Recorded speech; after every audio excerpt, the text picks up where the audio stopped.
तर पहा आपला प्रश्न आहे, इलेक्ट्रिक बल्बमध्ये खालीलपैकी कोणता वायू भरलेला असतो? मित्रांनो, प्रश्नाचं जर उत्तर येत असेल तर 3 ते 5 सेकंदामध्ये प्रत्येक प्रश्नाचं उत्तर आपण कमेंट करून देण्याचा प्रयत्न करायचा आहे. पहा, इलेक्ट्रिक बल्ब जो असतो त्यामध्ये कोणता वायू हा भरलेला असतो? तर या प्रश्नाचं उत्तर होईल ऑप्शन क्रमांक 1, तर नायट्रोजन हा जो वायू आहे, पहा नायट्रोजन वायू इलेक्ट्रिक बल्बमध्ये भरलेला असतो. हा प्रश्न मित्रांनो आपल्याला आरोग्य विभागासाठी सुद्धा एक वेळा विचारण्यात आलेला आहे. ऑप्शन क्रमांक 1 आपलं या प्रश्नाचं उत्तर होईल.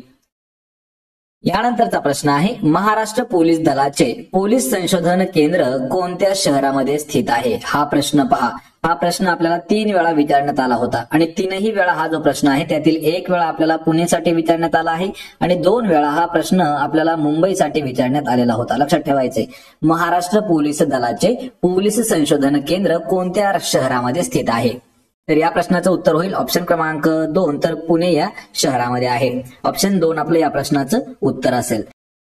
यानंतरचा प्रश्न आहे, एअर इंडिया या विमान कंपनीची मालकी सध्या कोणाकडे आहे? पहा, एअर इंडिया ही जी विमान कंपनी आहे एअर इंडिया, तर ती सध्या कोणाच्या मालकीची आहे? या प्रश्नाचं उत्तर होईल पर्याय क्रमांक 3, तर टाटा उद्योग समूह म्हणजे टाटा ग्रुप जो आहे यांच्या मालकीमध्ये येते. पहा, एअर इंडिया ही विमान कंपनी. ऑप्शन क्रमांक 3 आपलं या प्रश्नाचं उत्तर होईल. यानंतरचा प्रश्न आहे, पहा सुचेता दलाल या व्यक्ती कोणत्या क्षेत्राशी संबंधित पत्रकार आहेत? पहा, सुचेता दलाल हे नाव मित्रांनो खूप महत्वाचं आहे, कारण यावरती आपल्याला जवळपास 6 ते 7 वेळा यांच्यावरती प्रश्न विचारण्यात आलेला आहे. सुचेता दलाल ह्या ज्या आहेत त्या कोणत्या क्षेत्राशी संबंधित पत्रकार आहेत? तर त्या आहेत पर्याय क्रमांक 1, तर अर्थशास्त्राशी संबंधित पत्रकार आहेत सुचेता दलाल. आणि यांनीच पहा 1992ला जो हर्षद मेहता स्कॅम झाला आहे त्याला ओपन केलं होतं आणि सोबतच अजून एक आहे पहा पारेख केस, म्हणजे जो पारेख ही होती पहा एक स्कॅम होता, त्यामध्ये सुद्धा यांनीच त्या स्कॅमला सुद्धा ओपन केलेलं होतं. आणि या ज्या आहेत या अर्थशास्त्रातील खूप मोठ्या पत्रकार आहेत. ऑप्शन 1 आपलं या प्रश्नाचं योग्य उत्तर होईल. यानंतरचा प्रश्न आहे, पहा माहिती अधिकार कायदा 2005 अनुसार किती दिवसात माहिती देणे आवश्यक आहे? हा प्रश्न मित्रांनो आपल्याला विचारण्यात आला होता. पहा, तलाठी भरती 2019ला सुद्धा हा प्रश्न विचारला होता. झेडपी भरती जी आहे 2018 मध्ये आय थिंक झालेली, त्यामध्ये सुद्धा हा प्रश्न विचारण्यात आला होता. आणि टीसीएस मध्ये जवळपास आपल्याला जो माहितीचा अधिकार कायदा आहे 2005चा, त्यावरती नेहमी प्रश्न विचारले जातात. त्यामुळे हा जो कायदा आहे हा तोंडपाठ असणं म्हणजे यातील जवळपास 70 ते 80 असे प्रश्न आहेत हे आपल्याला येणं गरजेचं आहे. त्यावर आपण लवकरच एक व्हिडिओ घेऊन येणार आहोत. तर या प्रश्नाचं योग्य उत्तर असणार आहे ऑप्शन क्रमांक 4, तर 30 दिवस. लक्षात ठेवायचंय, माहितीचा अधिकार कायद्यानुसार 30 दिवसाच्या आतमध्ये माहिती देणं हे बंधनकारक असतं. ऑप्शन क्रमांक 4 आपलं या प्रश्नाचं उत्तर होईल. यानंतरचा प्रश्न आहे, पहा गुजरातच्या मेहसाणा गावातील मोढेरा हे गाव डॅश ग्राम म्हणून ओळखले जाते. या ठिकाणी आपल्याला 2 प्रश्न मित्रांनो नेहमी विचारण्यात आलेले आहेत. तर मोढेरा हे गाव कशासाठी प्रसिद्ध आहे? तर मोढेरा हे जे गाव आहे या गावाला सौर ऊर्जा ग्राम असं म्हटलं जातं. आणि हे जे आहे हे कोणत्या राज्यामध्ये आहे? तर गुजरात या राज्यामध्ये आहे. गुजरात राज्यातील जो मेहसाणा जिल्हा आहे, मेहसाणा जिल्हा, तर मेहसाणा या जिल्ह्यामध्ये आहे पहा मोढेरा गाव आणि या गावाला सौर ऊर्जा ग्राम म्हणून ओळखलं जातं. ऑप्शन क्रमांक 4 आपलं या प्रश्नाचं उत्तर होईल. यानंतरचा प्रश्न आहे, पहा फरदापूरची लेणी किंवा रुद्रेश्वर लेणी अशी नावे कोणत्या लेणीची आहेत? पहा, या ठिकाणी एक अशी लेणी आहे की त्या लेणीला फरदापूरची लेणी देखील म्हटलं जातं आणि रुद्रेश्वर लेणी देखील म्हटलं जातं. तर ती लेणी कोणती आहे? या प्रश्नाचं उत्तर होईल पहा पर्याय क्रमांक 4, तर अजिंठा लेणी ही जी आहे यालाच फरदापूरची लेणी किंवा रुद्रेश्वरची लेणी असे देखील नाव आहेत. यावरती मित्रांनो अजून एक आपल्याला इम्पॉर्टंट प्रश्न विचारला होता की जी अजिंठा लेणी आहेत ही कोणत्या जिल्ह्यामध्ये स्थित आहेत? जर आपण पाठीमागची पुस्तकं पाहिली तर त्यामध्ये औरंगाबाद असं नाव देण्यात आलेलं आहे. लक्षात ठेवा, औरंगाबादमध्येच आहेत, पण औरंगाबाद या शहराचं नाव बदलून सध्या छत्रपती संभाजीनगर ठेवण्यात आलेलं आहे. पहा, छत्रपती संभाजीनगर हे जे आहे हे औरंगाबादचं नाव आहे सध्याचं. आणि कधी कधी आपल्याला नवीन ऑप्शन मध्ये छत्रपती संभाजीनगर हेच नाव येणार आहे. लक्षात ठेवा, अजिंठा वेरूळ यामध्ये 3 जे पर्यटन स्थळ आहेत त्यामध्ये एक आहे पहा अजिंठा लेणी, अजिंठा लेणी, दुसरी जी आहे ती आहे पहा वेरूळ लेणी आणि तिसरं जे आहे पहा तर ते आहे दौलताबादचा किल्ला. पहा, दौलताबादचा किल्ला, आपण त्याला देवगिरीचा किल्ला देखील म्हणतो. तर हे जे 3 पर्यटन स्थळ आहेत हे छत्रपती संभाजीनगर या जिल्ह्यामध्ये आहेत. पर्याय क्रमांक 4 आपलं या प्रश्नाचं योग्य उत्तर होईल. यानंतरचा प्रश्न आहे महाराष्ट्राचे राज्यगीत म्हणून घोषित करण्यात आलेल्या गरजा महाराष्ट्र माझा या गीताचे गीतकार खालीलपैकी कोण आहेत. यावर सुद्धा आपल्याला 2 प्रश्न वेगवेगळ्या पद्धतीने विचारण्यात आलेले आहेत. तर पूर्वी आपण या प्रश्नाचं उत्तर जाणून घेऊया. तर पहा ऑप्शन क्रमांक 3 राजा बडे हे जे आहेत हे गरजा महाराष्ट्र माझा या गीताचे गीतकार आहेत. यावरती प्रश्न असा देखील विचारला होता की महाराष्ट्र राज्याचं राज्यगीत म्हणून कोणत्या गीताला घोषित केलं गेलं आहे. तर गरजा महाराष्ट्र माझा हे जे आहे हे आपलं राज्यगीत आहे आणि हे कोणाचं आहे तर राजा बडे यांचं. पर्याय क्रमांक 3 आपलं या प्रश्नाचं योग्य उत्तर होईल. यानंतरचा प्रश्न आहे बजेट 2023 मध्ये नव्याने प्रस्तावित केलेली अमृत धरोहर योजना ही योजना कशाशी संबंधित आहे. पहा अमृत धरोहर योजना ही योजना कशाशी संबंधित आहे.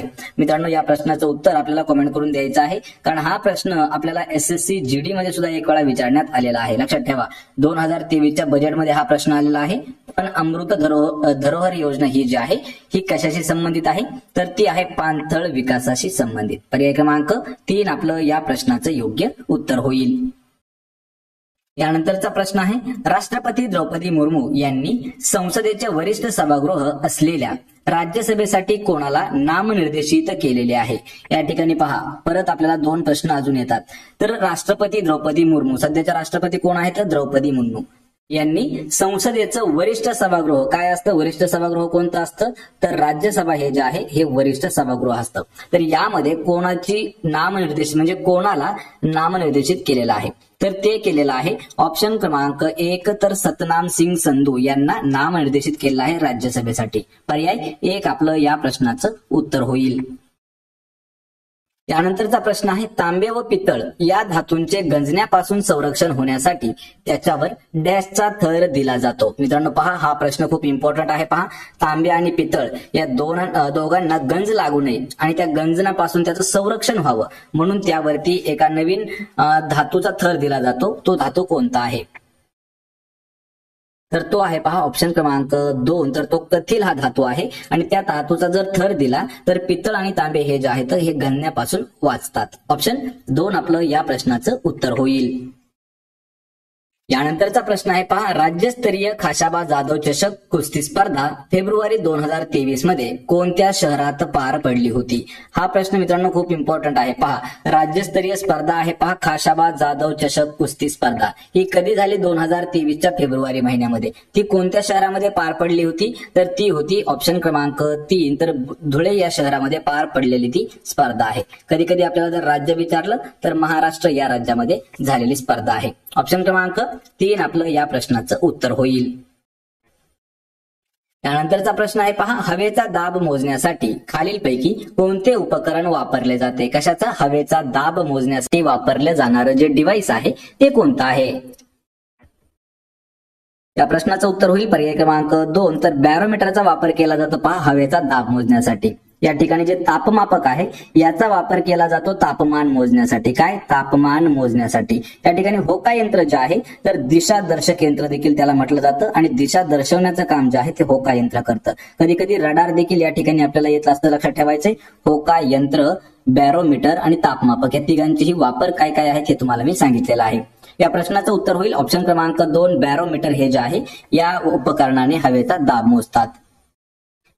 यानंतरचा प्रश्न आहे ऑपरेशन सरधावा हे ऑपरेशन कोणामार्फत राबवले जातात. पहा ऑपरेशन सरधावा हे जे ऑपरेशन आहे हे कोणामार्फत राबवण्यात येणारं ऑपरेशन आहे.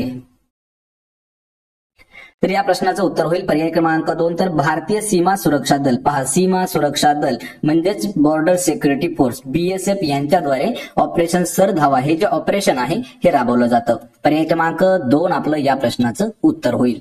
मित्रांनो हा प्रश्न आपण कम्युनिटीमध्ये जशाच तसा केलेला होता. पहा त्या ठिकाणी जवळपास 19% विद्यार्थी जे आहेत ते चुकीचं उत्तर देत होते. लक्षात ठेवा ऑपरेशन सरधावा हे भारतीय सुरक्षा दल सीमा सुरक्षा दल यांचं आहे. ऑप्शन 2 आपलं उत्तर होईल. यानंतरचा प्रश्न आहे पहा महाराष्ट्र राज्याचा पहिला इलेक्ट्रॉनिक मॅन्युफॅक्चरिंग क्लस्टर कोणत्या ठिकाणी तयार होणार आहे. पहा आपल्या राज्यातील पहिला इलेक्ट्रॉनिक मॅन्युफॅक्चरिंग क्लस्टर हे जे आहे हे कोणत्या ठिकाणी तयार होणार आहे. या प्रश्नाचं उत्तर होईल पर्याय क्रमांक 2. तर पुणे या ठिकाणी होणार आहे पहा आपल्या राज्यातील पहिलं इलेक्ट्रॉनिक मॅन्युफॅक्चरिंग क्लस्टर. आणि मित्रांनो, यावरती आपल्याला 2023 ला सुद्धा प्रश्न विचारण्यात आलेला आहे, त्यामुळे हा प्रश्न थोडासा इम्पॉर्टंट आहे. पर्याय 2 आपलं या प्रश्नाचं उत्तर होईल. यानंतरचा प्रश्न आहे, खालीलपैकी कोण इंट्रासॉनिक लहरींचा वापर एकमेकांशी संवाद साधण्यासाठी करतो. या ठिकाणी हा प्रश्न खूप महत्वाचा आहे. हा प्रश्न आपल्याला विज्ञानावरती विचारण्यात आलेला आहे पहा. इंट्रासॉनिक लहरींचा वापर एकमेकांशी संवाद करण्यासाठी कोण यूज करतो. आणि या प्रश्नाचं उत्तर होईल पर्याय क्रमांक 4. तर वरील सर्व म्हणजे पहा, यामध्ये व्हेल आहे, गेंडा आहे आणि हत्ती आहे. हे तीनही जे प्राणी आहेत हे इंट्रासॉनिक लहरी जे आहेत त्यांचा वापर करतात आणि त्याद्वारे एकमेकांशी त्या संवाद साधतात. ऑप्शन 4 आपलं या प्रश्नाचं उत्तर होईल, वरील सर्व. यानंतरचा प्रश्न आहे, पाण्याचे तापमान 1 अंश सेल्सिअसने वाढण्यास जेवढी उष्णता लागते त्या उष्णतेला काय म्हटलं जातं. पहा, विज्ञानावरील अजून एक प्रश्न हा महत्वाचा आहे. पाण्याचे तापमान 1 अंश सेल्सिअसने वाढण्यास जेवढी उष्णता लागते त्याला काय म्हटलं जातं. तर त्याला म्हटलं जातं पहा, ऑप्शन क्रमांक 2 1 कॅलरी. लक्षात ठेवा, 1 अंश वाढण्यासाठी काय म्हटलं जातं, त्याला 1 कॅलरी असं म्हटलं जातं. पर्याय 2 आपलं या प्रश्नाचं उत्तर होईल. यानंतरचा प्रश्न आहे, राज्यघटनेच्या कोणत्या कलमान्वये अस्पृश्यता पाळण्यास बंदी घातलेली आहे. पहा, राज्यघटनेतील असं कोणतं कलम आहे की त्या कलमानुसार अस्पृश्यता पाळण्यासाठी बंदी घालण्यात आलेली आहे. मित्रांनो, हा प्रश्न आपल्याला 2014 पासून ते 2023 पर्यंत पोलीस भरतीमध्ये जवळपास 9 ते 12 वेळा विचारण्यात आलेला आहे. आणि हा प्रश्न आपल्याला एमपीएससीच्या मेन्स मध्ये सुद्धा विचारण्यात आलेला आहे आणि प्री मध्ये सुद्धा विचारण्यात आलेला आहे. आणि लक्षात ठेवायचे ते जे कलम आहे ते आहे कलम 17. ऑप्शन क्रमांक 3 आपलं या प्रश्नाचं योग्य उत्तर होईल. यानंतरचा प्रश्न आहे पहा, कलर ब्लाइंडनेस हा दृष्टीदोष असणारी व्यक्ती खालीलपैकी कोणत्या रंगांमध्ये फरक करू शकत नाही. पहा, हा देखील प्रश्न महत्वाचा आहे. ज्याला कलर ब्लाइंडनेस आहे, तो जो की एक दृष्टीचा आजार आहे, तर अशी व्यक्ती ज्याला तो आजार आहे तो खालीलपैकी कोणत्या 2 रंगांमध्ये फरक दाखवू शकत नाही. आणि ते जे 2 रंग आहेत ते आहेत पहा, ऑप्शन क्रमांक 1 लाल आणि हिरवा. या 2 रंगांमध्ये त्यांना फरक सांगता येत नाही किंवा ते फरक करू शकत नाहीत. पर्याय क्रमांक 1 आपलं या प्रश्नाचं उत्तर होईल.